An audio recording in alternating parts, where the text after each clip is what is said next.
For destinations that have traditionally been heavy industry and manufacturing, is there an opportunity for those destinations to have any tourism? It's to these towns and cities where the manufacturing or the heavy industry declines due to technology improvements or globalization. How can these destinations provide economic development for their local community? One example is Wollongong on the south coast of New South Wales, just 1 hour south of Sydney. Wollongong, affectionately known as the Gong, is my hometown.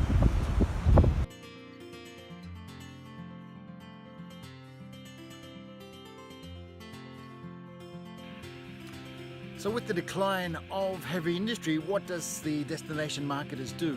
Well, Destination Wollongong, as they're known now, have done a range of marketing activities. The first one was to brand Wollongong as the Leisure Coast.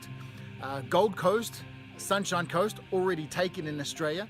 So Wollongong is affectionately known as the Leisure Coast. And then it tries to promote other attractions. Now Wollongong University is quite well known, and to some extent Wollongong is a university town. It also has the largest Buddhist temple in the southern hemisphere, which is Nantien. Wollongong also used to have the bumper stickers, "I heart the Gong."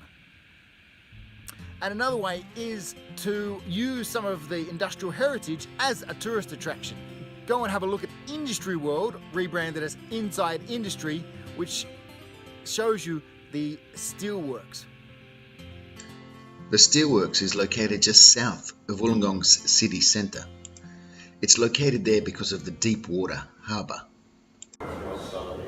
One example of an industrial heritage attraction, but still a working steelworks, is here down in Wollongong at Blue Scope, formerly known as BHP.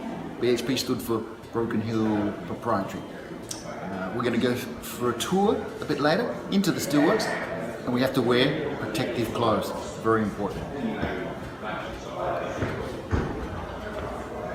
As with any sort of educational tourist attraction, interpretation is the key. And so here at Industry World, rebranded Inside Industry, they've set up a visitor centre where you can take a tour of the steelworks. Industry World is still, while it's part of tourism, it's still an active steelworks. So taking the tour, we need to wear the protective jacket, the hat, the goggles to be safe. Anything you need to use, if it doesn't. Everything's all in the house. Do you have bigger than large or just? There could be something strong. We've organised everything here in the helmet, so universal fitting.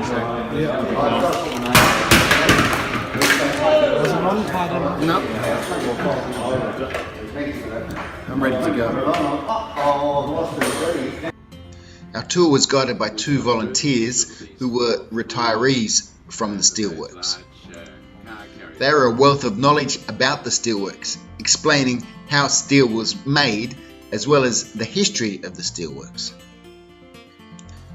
At its peak in the 1970s, the steelworks here employed 23,000 workers from the region. This has decreased to about 3,000 now. However, the steelworks supports up to about 10,000 jobs in the region because of the multiplier effect. Part of the decrease in the jobs has been due to outsourcing, where previously these employees were employed directly by BlueScope or the steelworks. Now they are done by contractors, essentially the same jobs but done by different companies. But the main reason of the lowering of the number of jobs is because of increased in technology. Basically, jobs that were very labor intensive in the past are now automated and done by machine. On the tour, we did actually go into the steelworks to see where the steel was made. However, we couldn't do any video shooting there for safety reasons. We even got to see where Jimmy Barnes filmed the video clip for Working Class Man.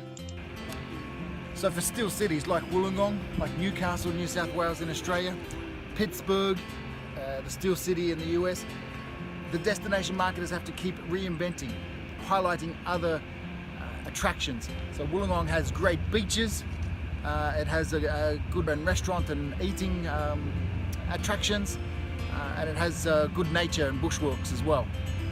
And it also has industrial heritage, still working steelworks and coal mines, but these are been shrinking, but they can be used to highlight the history of the region and made into an attraction for tourists.